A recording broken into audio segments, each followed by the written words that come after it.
Guys, I am back in Lofoten.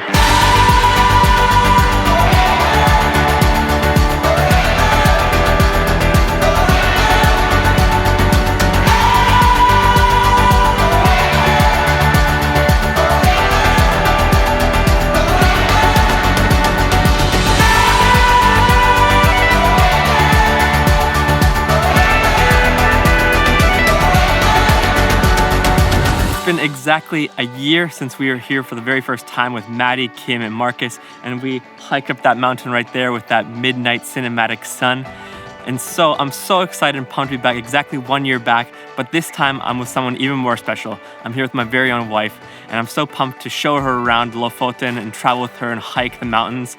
But as well, this trip has been sponsored kindly by Olympus, and I'm on a mission to test out the Olympus E-M1 Mark II. This camera just got a new firmware update, now giving it log and also the phase detection AF. So I'm really excited to test out the run and gun capabilities of this camera because I've heard the stabilization of this camera is unreal, and now with log I can get really that nice high dynamic range cinematic footage. So guys, I'm gonna go pack up my stuff and go hike some mountains.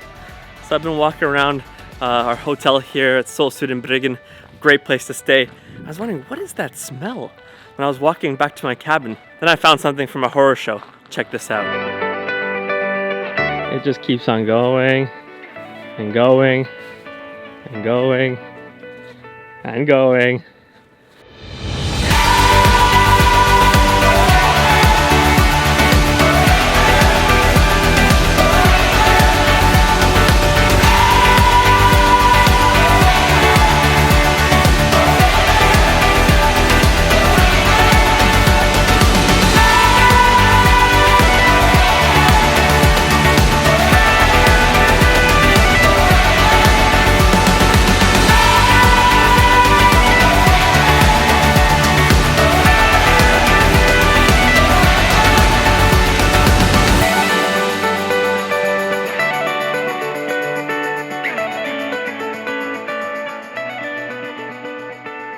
Hey guys, it's present Teppo here, but when you see this video, it actually will be past Teppo, because you'll probably see this video in a few days.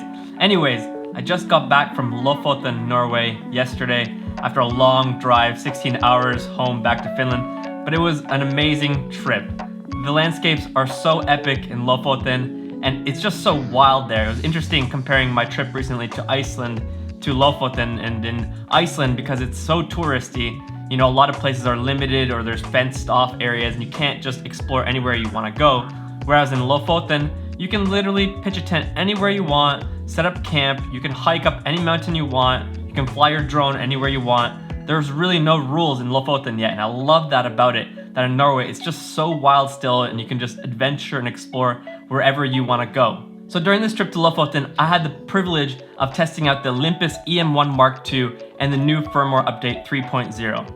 Now with the new firmware update, they've added log and as well as the phase detection AF, so it's similar to its brother back there, the E-M1X. And me being a Canon guy using right now the Canon EOS R and the 1DX Mark II, it's really hard to try out new cameras because the buttons are different, the layout's different, and the way the camera works is all different. So I'm always a little bit hesitant to try out new cameras, but Olympus threw out there that, hey, why don't you try out this camera, see how you think about it, and just test it out. And I was more than glad to try it out and see how it worked.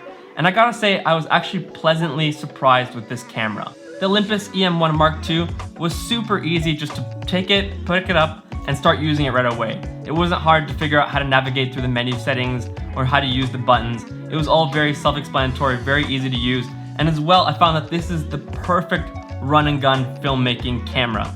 You know, when I'm on a trip to like Lofoten, hiking and exploring, adventuring, I don't want a lot of gear. I want to have a very lightweight, compact setup that's gonna be perfect for photos and video. And that's point number one why I really liked the Olympus E-M1 Mark II. This body is so small, and the lenses that come with this camera as well are so small. So having this super lightweight setup while I'm hiking, it just makes everything so much easier. It makes it so much enjoyable to carry around the gear with you and to be shooting and documenting the trip. So that's number one why I really loved the E-M1 Mark II. You know, for example, the EOS R, it's a small camera, but then if you use the EOS R lenses or you put an adapter and another Canon lens, it gets fairly big quite quickly. But with this camera, super small setup, some of the other lenses are actually even smaller, so I really enjoyed that about this camera. The second thing I loved about the Olympus E-M1 Mark II was that it's not only just good for video, but as well as really great for shooting photos. And for myself, I'm often shooting photo content for my Instagram account, but as well I'm shooting video for my YouTube channel, so I need a camera that can do both. I really don't want to lug around a photo camera and a video camera when I'm on trips. And the E-M1 Mark II was great for that. It was really easy to shoot video, switch it into photo mode, snap a few photos, and it was great. The third thing that really impressed me with this camera was the high bitrate in 4K. When you're shooting at 4K 24 frames per second, it's 237 megabytes per second bitrate. That's a whole lot of data in the footage. That paired with now the log profile, there's gonna be a lot of flexibility when it comes to color grading and just treating the footage that you've filmed. And it was crazy when I was comparing the E-M1 Mark II, for example, to the A7 III from Sony. The Sony is only doing 100 megabytes per second at 4K, whereas the E-M1 Mark II is doing 237 megabytes per second. That's almost 1.5 times more bitrate and data in the footage. So I'm really pumped to just color grade this footage and see how it works. Fourth thing that I really love about the E-M1 Mark II, that's right, movable flip LCD screen. Every single camera should have this when you're shooting video. Not only is it easier for when you're vlogging yourself like this, but as well if you're filming from up above, you can, tilt the screen down, or if you're filming from below and you want it up, you can tilt the screen up. And that just makes it so much easier when you're vlogging and filming travel films, filming whatever kind of videos you want. You want to have the flexibility of being able to see what you're filming from different angles and not having to carry a huge external monitor on top of your camera, because that's just going to add a whole lot of weight and just make the whole process a lot harder. So that's really great. Loved the movable LCD screen. I don't understand why every company doesn't just do that. And lastly, the autofocus. This camera had really great, reliable, fast autofocus. I was able to trust it, know that it'll be in focus, know that it'll be fast, and it was just really great filming with this. I didn't have to, play around with the focus or worry that is this footage in focus or not, because, well, with the new firmware update 3.0, it's really trustworthy. Really enjoyed that. I think while using this camera, the only downsides was that whenever you're using a new camera, you're a little bit frustrated at first, just where the buttons are or what the settings are. But once you explore a little bit, test it out, it's actually very easy. So in the long run, it wasn't a big deal. Maybe I'm just actually kind of bad at trying new things. My brother always teases me about that never updating my Mac OS X or my iPhones, because, well, I just get stuck in my ways and I learn how to use one kind of camera, and it's hard to test on a new camera because it takes time to get comfortable with it and learn where the buttons are. So that was maybe one downside of using this camera. The other downside is that because it is micro four thirds, you're not getting as much shallow depth of field, and I really like the shallow depth of field look from full frame cameras.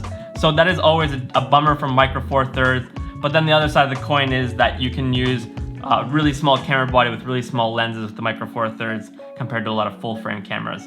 So, everything's got its downsides and upsides, but overall, for a camera that costs only $1,500 US, comparing to the EOS R, which is $2,000, or the A7 III, which is also $2,000, this is a really good camera for the price. I think this is a really great camera for anyone starting out, wanting to shoot photo and film and not breaking your bank right away. Guys, hopefully you enjoyed this video. Hopefully you liked the travel footage from Lofoten. It was pretty epic, eh?